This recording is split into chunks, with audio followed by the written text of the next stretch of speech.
Hi, good day, everyone. I'm Alex Foong, coming to you from Malaysian Nature Society NATUREGRAPHER channel. We have with us today Jimmy Omar, a long-time member of the Malaysian Nature Society, a pioneer of Sabah Nature Club, and now with the Borneo Conservation Trust. We have known each other since the late 1990s, and I know your involvement with Malaysian Nature Society Sabah branch. After your retirement in 2012 from Yayasan Sabah, actually what kept you occupied? Can you share with us about your interest in Malaysian Nature Society and the Borneo Conservation Trust?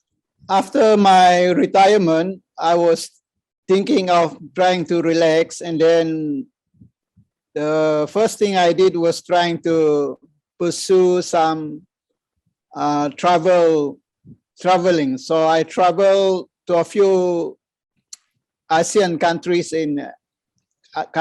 so I managed to do that, and then visited a few of these ASEAN countries. And then while my involvement with MNS Sabah, it's all this while with other members, we occasionally have different activities, and I've been always committed and one of the main committee member for the Sabah branch. And besides traveling, I also try to be involved in nature, bringing interested people who are keen to travel locally to see our natural heritage in Sabah. So I normally go to Maleo Basin, Danang Valley, and also Imba Canyon. These are the three places that I'm very familiar with, and I continue taking small groups to such places to bring them, to show them the nature that we have in Sabah. And after that, I got engaged with BCT, Borneo Conservation Trust, which is an NGO and also involved in nature conservation. So working with the Borneo Conservation Trust is a bonus for me, since this is a new NGO basically set up in 2006. It was set up by keen conservationist people in Sabah, basically trying to conserve and protect the Kinabatangan Green Corridor, which is along the Kinabatangan River. And along this side, this NGO have a special mission is mentioned, and also goals. The BCT or Borneo Conservation Trust have received some funds from sponsors, either locally or overseas. And then one of our main mission is to work together with the local stakeholder, and that's include the oil palm plantations or planters, and also those involved with the timber production. So with this, we work together with the local people, trying to include the local community so that they will have a better awareness about the importance of conservation and about the importance of saving our nature and wildlife. Your picture actually shown that we need more concerted effort for the conservation of this Kinabatangan area. So these are images that you have done, and you have go out to photograph the pygmy elephants, the gibbons, and the orangutans. And how do you go about capturing these images? Well, basically, since our Sabah is very rich in biodiversity, and Kinabatangan Green Corridor is considered to be one of Sabah's largest biodiverse area. So BCT has its own area over there. So, and also has its programs and activity been carried out within the Kinabatangan Green Corridor. So I have the opportunity and also take the initiative to record the nature and the animals that are found within the Kinabatangan Green Corridor. Within this area, we have the opportunity to see all the important species, including the Borneo pygmy elephant, and also the pigtail macaques, including the Borneo orangutan, and also the different species of hornbills and so on. Jimmy, I've also been seeing your sharing on a lot of proposis monkey images in your in today's series. Can you elaborate more on those proposis monkey? Are they also endangered in the Kinabatangan area and also in Sabah as a whole? Yes, the proboscis monkey is one of the endangered species in Sabah, and then we should take a lot of action to conserve this animal from becoming extinct. And this animal, which is endemic to Borneo, is quite special. And Kinabatangan is the area where you can definitely enjoy seeing the proboscis monkey in action from the early morning till the evening. And then normally they are active in the morning and the late afternoon. And this animal is quite unique, and not many people have the opportunity to see them directly because of the places that they are only found along the Kinabatangan in certain rivers in Borneo. And they are quite special. I've never thought that I got the opportunity to photograph them going down to the river to take a drink. And the shot that I show you here are quite unique because I've been traveling up and down the Kinabatangan, seldom see such large mammals go down to the river bank and drink, especially along the Kinabatangan River, a famous place for the large crocodiles. So I was lucky to shoot a few images of this. And seeing them moving from one tree to another tree is another very exciting thing if you are at the Kinabatangan Green Corridor, seeing them jump and then followed by the groups and so on. So you can see the proboscis monkey in different sizes, from the ultra large size male to the medium size female, and then they are living in a harem, and a few females with their individuals babies attached to them. And this is the place if you want to see and shot the proboscis monkey. Normally, when you go out to capture, what are the type of camera equipments that you bring along, for this type of photography documentation? If you're talking about documenting the nature or the animals, doesn't matter which brand you are taking, but you should bring the suitable lenses, which should cover wide angle. I usually bring a zoom wide angle, which cover from the wide 16 mm to 35 mm. And then also, it's also important to bring the medium lens, which is 24 to 74. And then the other lens I have is 70 to 200 mm. For this range, it is very suitable for taking shots of the large mammals like the proboscis monkey if you are at a closer distant. And also the elephant, Borneo pygmy elephant. With this range of tools that you have, it's you are ready to capture the shot of the elephants and so on in action. But if you're keen on smaller animals like birds and so on, which are normally small, except for the hornbills and the bird of prey, normally you need a larger zoom lens or tele lens.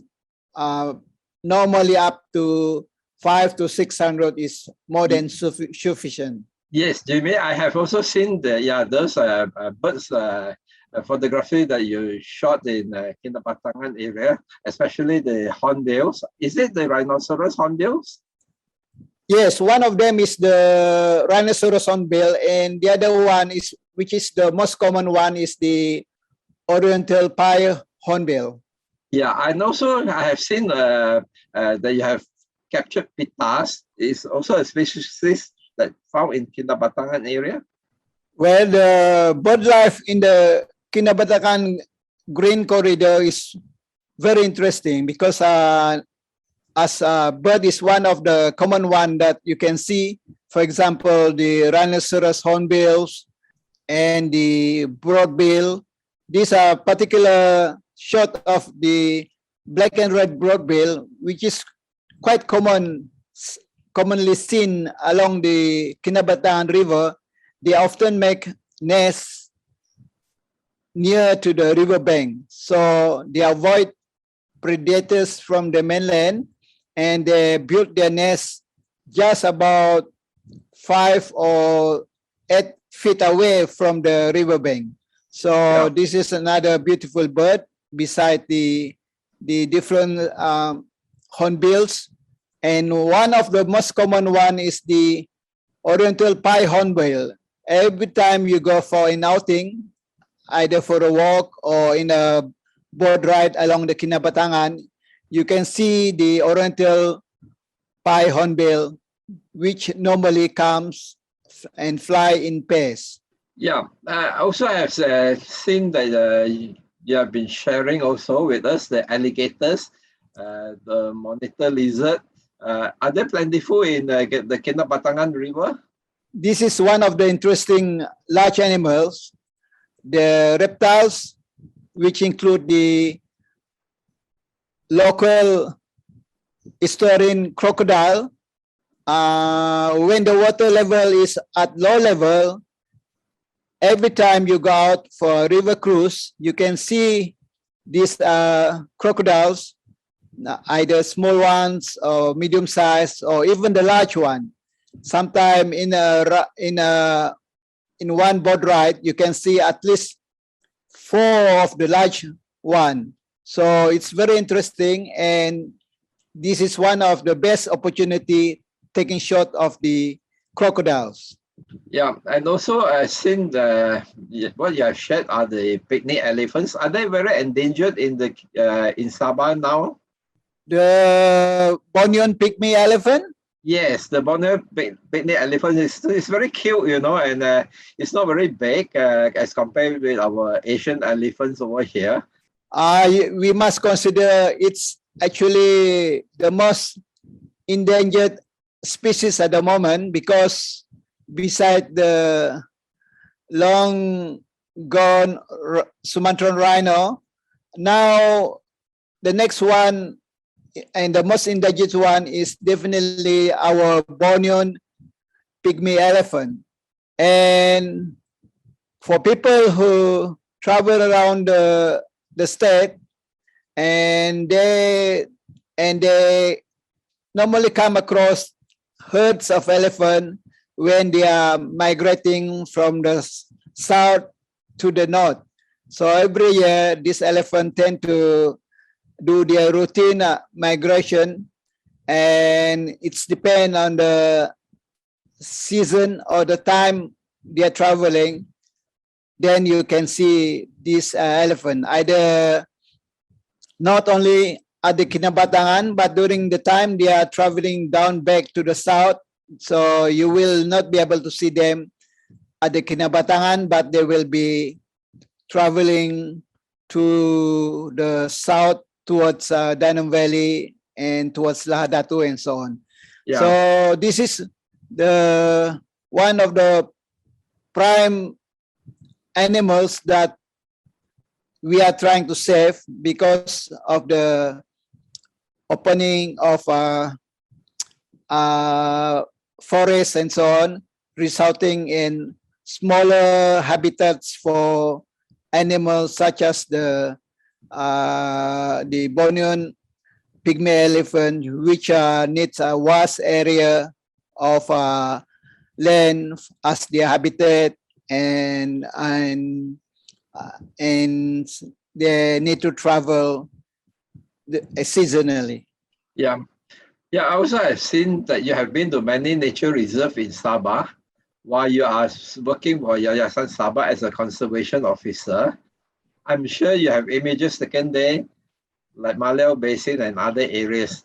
Well, there are so many interesting places in Sabah. Besides the forested area, which include Maleo Basin, Danang Valley, or Imba Canyon, we got so many other places of interest, not only for nature, but also as site for ecotourism or nature tourism. So these places need to be conserved because this is very important to be conserved as they are our natural heritage, so that we can let our future generation see that we manage to conserve area like this instead of being open up for or develop for the things, either for agriculture or for other purposes. And Well, one of the other side that very interesting will be Danang Valley. If you want to see wildlife and the wildlife, they are very open and easy to shoot. yeah. Well, you are a talented conservation officer and a photographer. Can you tell us why is it important to have and preserve a wildlife corridor in Kinabatangan? Well, the main reason is because our area, our forests are so fragmented. A lot of companies open up large plantation for oil palm and so on, resulting in large reduction and reduction of habitats for our wildlife. It's very important that, like what our NGO, Borneo Conservation Trust is doing, trying to connect the fragmented land as for the road of this, for example, the Borneo elephant to migrate from the south to the north. So we try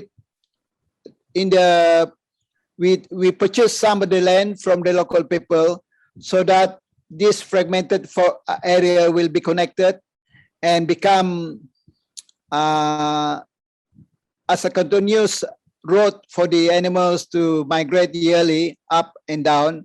So we are playing our parts in trying to conserve these places so that this animal will continue to survive and be able to do their routine migration yearly.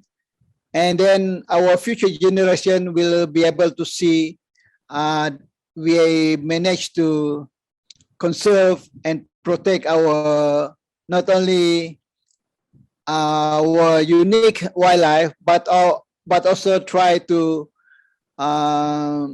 manage our forests sustainably and try to connect where the linkages of land are already been disturbed.